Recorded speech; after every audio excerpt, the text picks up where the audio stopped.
welcome to SVG-TV News for Thursday, May 6, 2021. I am Rochelle Batiste with the details. A government today lowers the volcanic alert level at La Soufrière from red to orange, based on a recommendation from the Evacuee Seismic Research Center.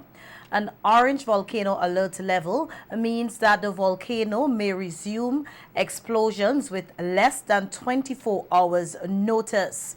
Making the announcement during his morning brief on NBC Radio, Prime Minister Dr. Ralph Gonsalves noted that with the change, communities in the yellow and orange zones can be reoccupied, but not those in the red zone.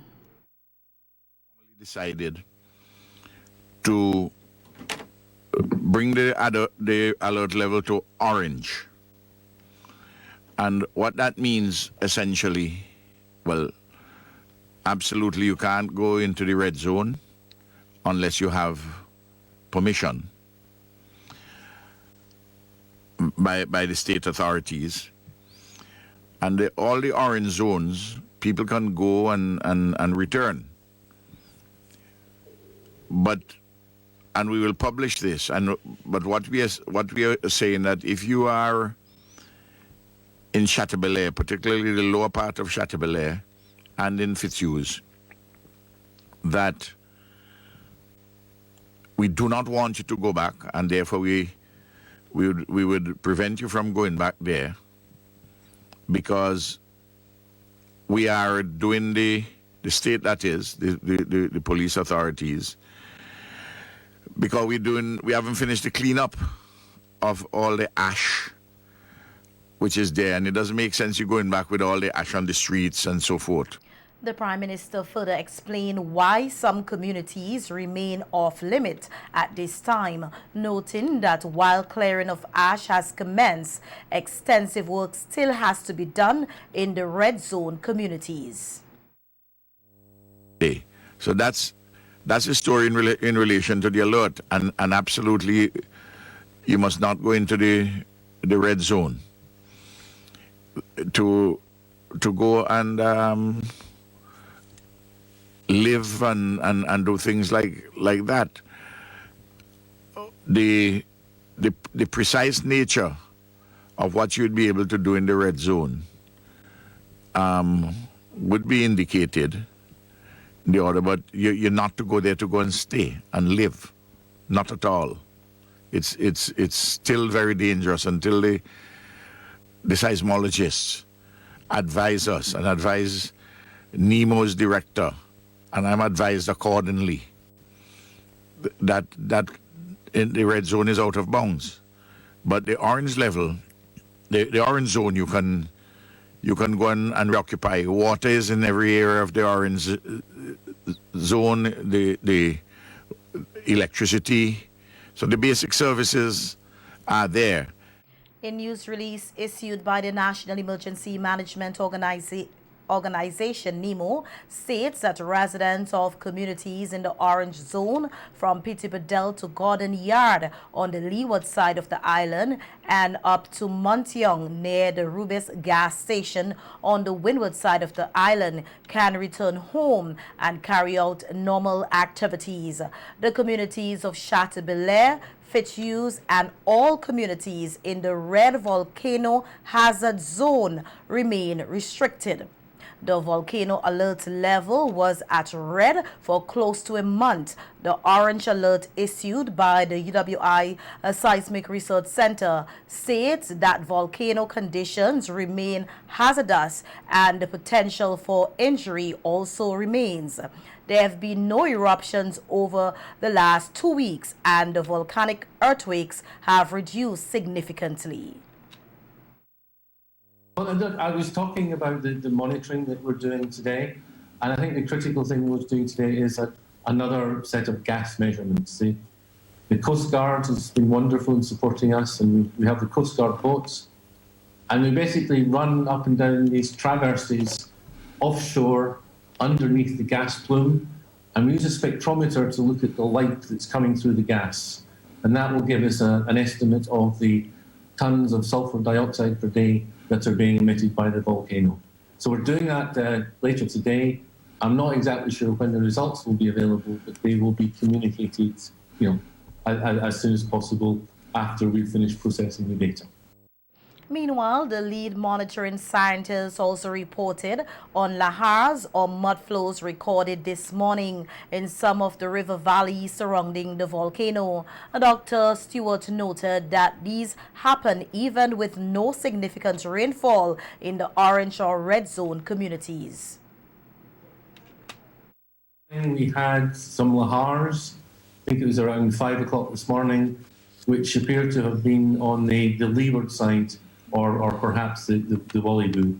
They were not on the windward side of the volcano. There was no rain here at the time, but I did a quick check on the Guadalupe radar, and there was very localized rain on the volcano at the time. And this is just an illustration of how rain may occur on the volcano and generate lahars, yet where you're sitting, you may think it's a perfectly dry day. So it's just and persons in emergency shelters who would be returning to the yellow and orange zones are being asked to follow a few simple guidelines, such as informing shelter managers of their departure. Prime Minister Dr. Ralph Gonsalves said that those leaving can leave with their own transportation, or if needed, a government may provide transport. You can take your mattress, but when you're leaving, make sure that the people at the shelter managers, that they know that you're leaving. You may have your own, somebody may come on transport to help you with your mattress and so on and so forth to get home. And then in some cases, I guess when more persons are going, we might have to help with some. We'll have to help with some form of transportation too. But a lot of people get there on their own, as they have been doing. The Prime Minister reiterated the importance of informing people of going back to their home and the likelihood of them moving back to safety if there is an eruption of the volcano. They have your record that you came in. You just don't disappear. Just go and say, well, listen, I'm leaving, I'm going back to my home because, I've cleaned it. It's okay in my area and I'm going back there in the orange zone. That's fine. But bear in mind that if anything happens at La Soufrière adversely, you may have to move again. Just bear in mind that that's what the scientists also advise, and we have to go on the basis of the science. In some COVID-19 related news now, we heard that the number of COVID-19 deaths here in SVG has increased to 12 following the passing of a 69-year-old male on May 4th, 2021. A release from the National Emergency Management Organization, NEMO, said the man succumbed to COVID-19 disease while in isolation at the Argyle Isolation Facility. The stated cause of death is COVID-19 pneumonia. Meanwhile, 6 new COVID-19 positive cases were reported from 110 samples processed on Tuesday, May 4th, 2021, resulting in a positivity rate of 5.5%. One additional new case was reported from samples processed on April 30th. The updated positivity rate for April 30th is 9.9%. NEMO said no new recoveries were noted over the reporting period. 144 cases are currently active and 12 persons with COVID-19 have died. 1,889 cases of COVID-19 and 1,733 recoveries have been recorded in St. Vincent and the Grenadines since March 2020. The public is urged to continue to use masks, sanitize, physically distance, and get vaccinated to reduce the spread of COVID-19 here in SVG. And SVG continues to face the issue of vaccine hesitancy. Speaking on the issue today on the radio, Prime Minister Dr. Ralph Gonsalves again made an appeal for persons to take the jab and noted that only 13% of the population has been vaccinated. With this low figure and thousands of the AstraZeneca vaccines still here to be put to use, PM Gonsalves said arrangements are being made for the vaccines to be returned. We are making arrangements right now to give back a significant quantity of the AstraZeneca, because the expiry date is coming up towards the end of June.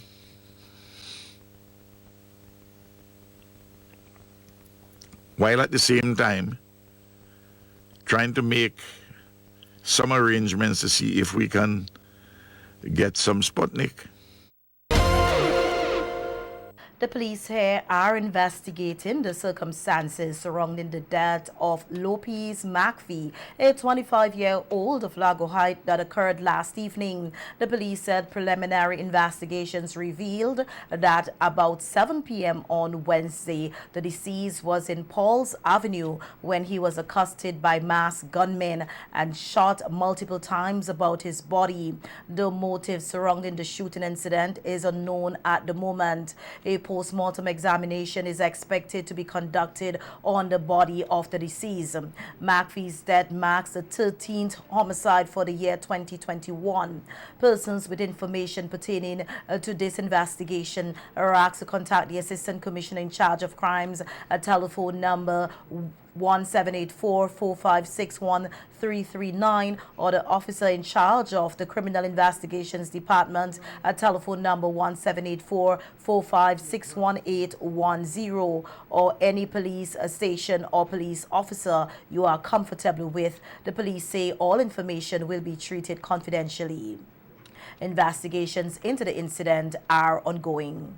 In more police news now, we hear that 36-year-old Desmond Franklin of Georgetown was arrested and charged with possession of an unlicensed firearm and ammunition. The police say the accused man allegedly had in his possession one black and silver Taurus .45mm pistol without a license issued under the Firearms Act, along with one round of .45 ammunition without a license issued under the Firearms Act at Evacuee on Tuesday. Franklin is expected to appear before the Serious Offences Court to answer the charges. Meanwhile, 25-year-old soca artist Shaquille King of Arnersville was arrested and charged with possession of controlled drug trafficking and exportation.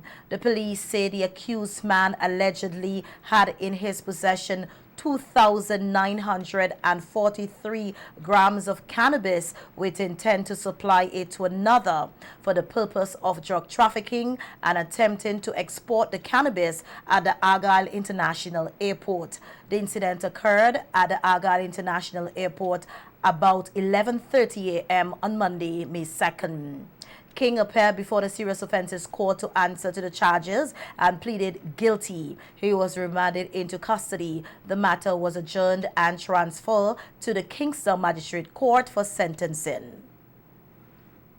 In other news, a social worker is appealing to persons living in communities where there are emergency shelters not to use the opportunity to take advantage of the vulnerable evacuees, especially the females. Speaking with SVG-TV News today, Barbara Charles, who is a social worker in the Ministry of National Mobilization assigned to the Gender Affairs Department, said in their current situation, the evacuees, especially the females, are more vulnerable to exploitation, harassment, and abuse.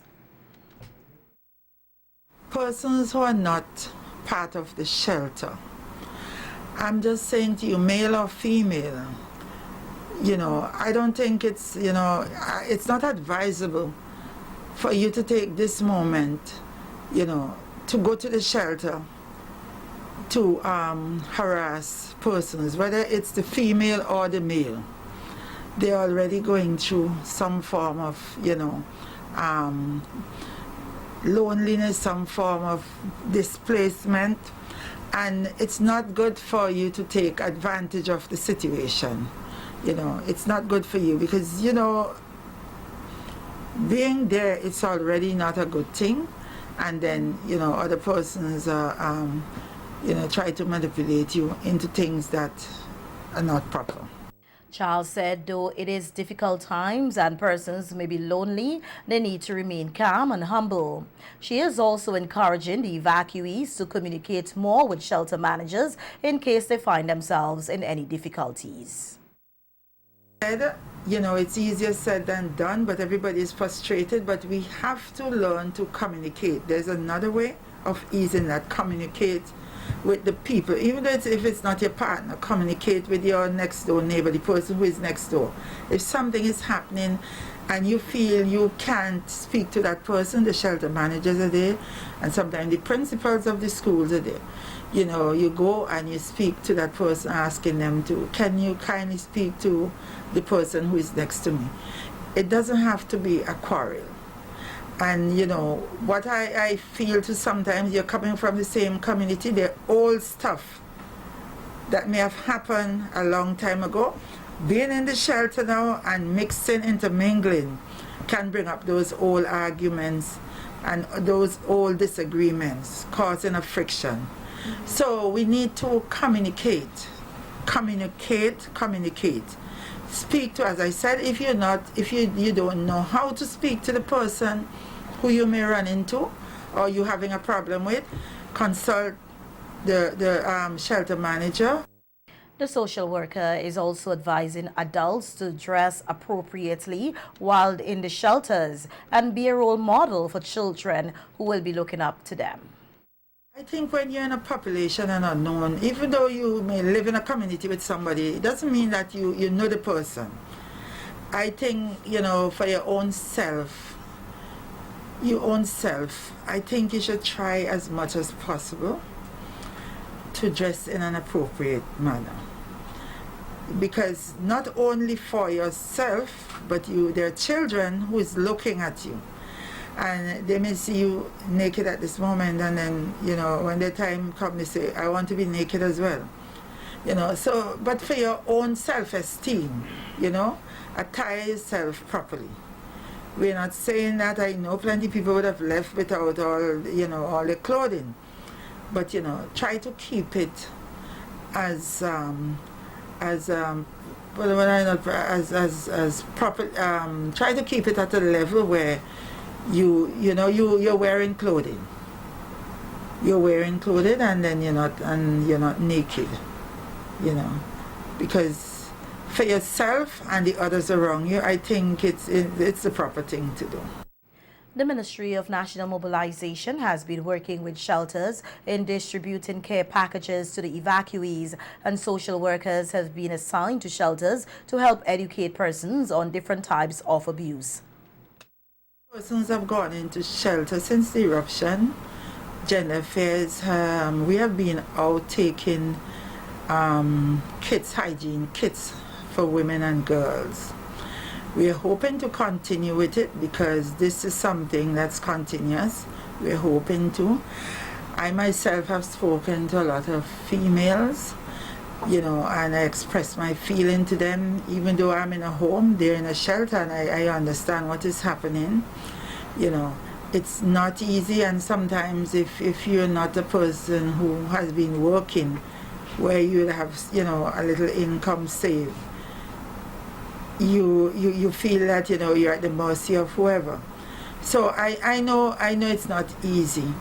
But after visiting, I visiting shelters, one of my concerns though is elderly. Staff of the Bolivarian Republic of Venezuela mission here in SVG and Minister of State in the Ministry of Foreign Affairs and Foreign Trade, Senator Kiesel Peters, yesterday bid farewell to the commander, crew, and the members of the Simon Bolivar International Task Force at a ceremony at the Grenadines Wharf.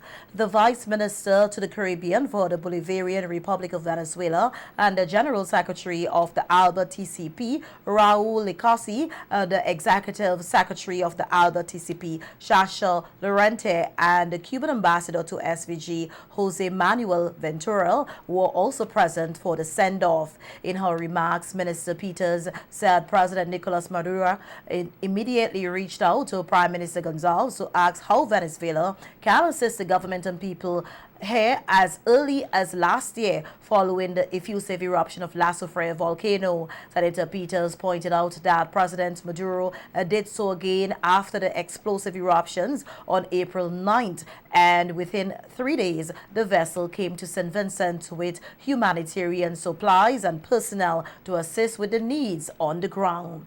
According to Senator Peters, earlier this week the General Secretary and the Executive Secretary of the ALBA TCP came to St. Vincent to conduct damage assessment in the wake of the explosive eruptions and consequent lahars after last week's flooding.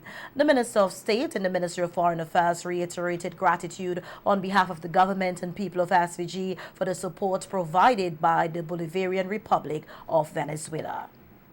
The Kingston Cooperative Credit Union, in collaboration with the Ministry of Agriculture, Fisheries, Forestry, Rural Transformation, Industry and Labor, today handed over water tanks to 20 farmers.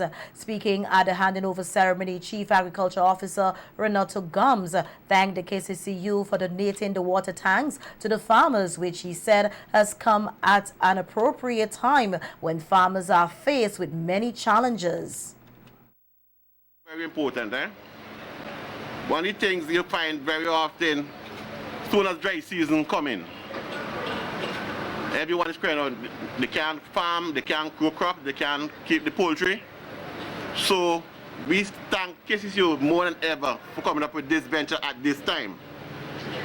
But one of the things I want to stress is that sometimes people get these tanks. And you know, you go back next year, if they buy the house put down. And I want to stress the importance of establishing the system to use the tanks. If you have any problem and you cannot get it set up, you call the Ministry of Agriculture. We have started a program where we try to help farmers establish these tanks. Because we have found from projects gone something 2 years ago when the tank never established and people still crying out for water. So what we embarked upon was a program to assist with the connections, the irrigation connections for the tanks. Gums encouraged the farmers to make good use of the water tanks in taking care of their farms. KCCU is one of the leading credit unions, I know, in St. Vincent and the Grenadines. And I know that they want these tanks to serve as support to the farming enterprise and not for someone to connect them to their house. And that's one thing we'll be checking up on. If it's connection to house, don't check us. We have to go to a plumber. But we don't want you to connect this tank to your house. We want to increase productivity because really and truly, if you look at the extent of the damage that has taken place so far in the country, you know we will be challenged with producing food. And those farmers who are able to produce, we have to increase their production and their productivity.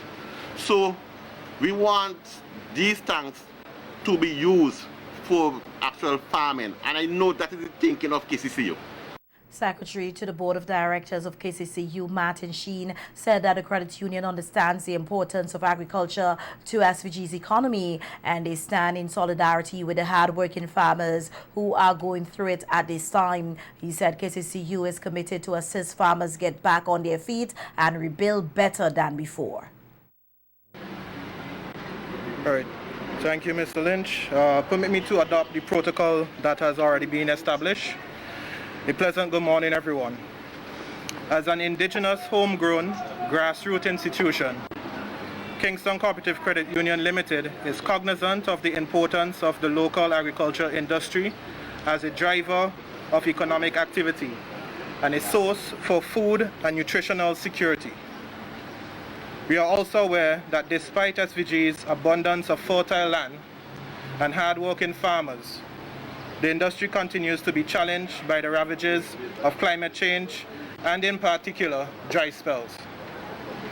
Indeed, last year our country suffered its worst drought condition in the last 72 years, with some months experiencing 80% reduction in rainfall.